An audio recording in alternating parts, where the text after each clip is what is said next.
ブレビスエンジンなんですけれども、直列6気筒3リッターのエンジン 2J ジェットの FSE ってやつですね。これが初代 D4 でエンジンってことでカーボンが溜まりやすいみたいで、ちょっと悪名高いと言いますか、ちょっとそういう曰く付きのエンジンではあるんですけれども、私の個体10万キロ超えてて、特に今のところアイドリング不調だったりとかそういった不調は見受けられないので、乗り方によるのかなとは思います。スムーズにつけ上がってくれてとてもいいエンジンだなと私は思いますね。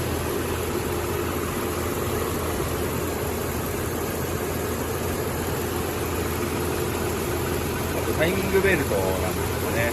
この車は納車される1年前ぐらいに交換されたばっかりなので、まだまだ乗れるかなといった感じです。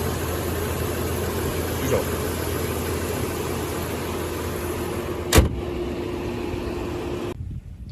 続いて内装です。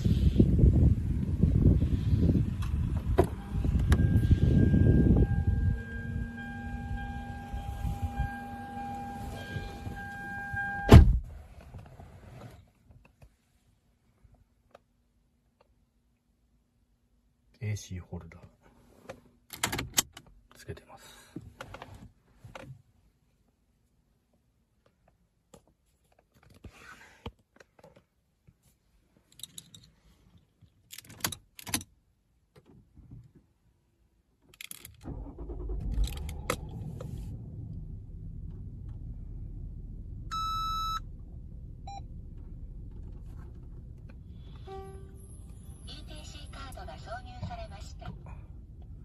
レーダー探知機が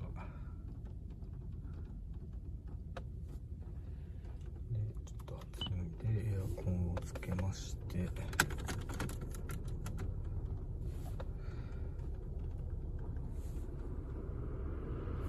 んな感じですね。ちょっと外部入力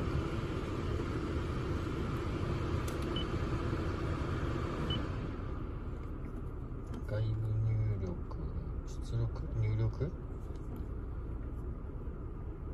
にアダプターかませて、こんな感じでトランクの方から線引っ張ってきて配線してる感じですね。なんか音が途切れちゃうんですけど、なんでなんですかね。こいつが悪いのかな。で、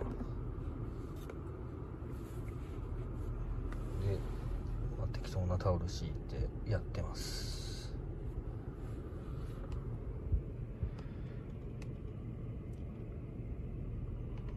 動画だとわかんないけど結構フィルムの色が濃いんですよね。もちろん前面3面は何も貼ってないですけど、こんな感じで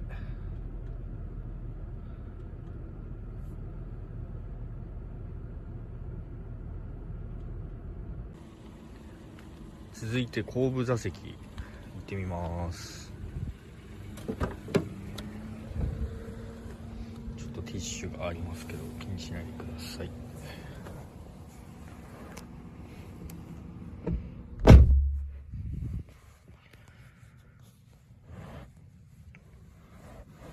自分のシートポジション運転席合わせた状態でこんな感じ。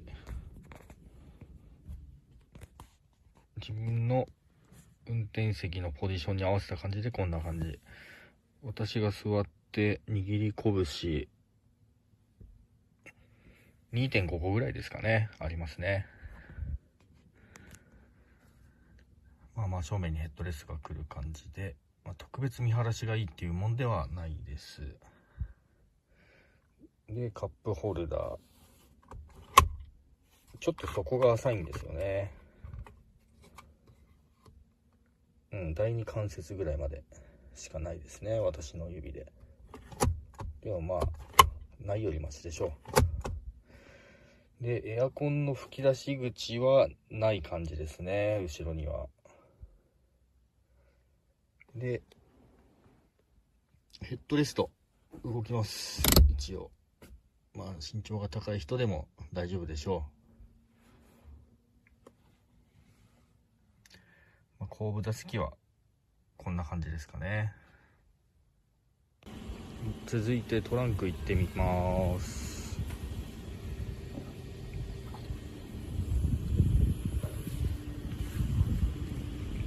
荷物でちょっと汚いですけど、こんな感じ。横はだいぶえぐられてて、ゴルフバッグとかは普通に入るんだろうなとは思います。私ゴルフしないんですけど。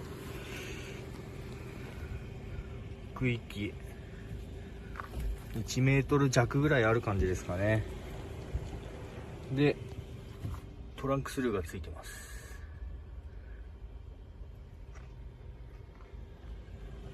まあこんな感じ。一応 E46 の BMW のセダンと容量は同じ440リッターみたいですね。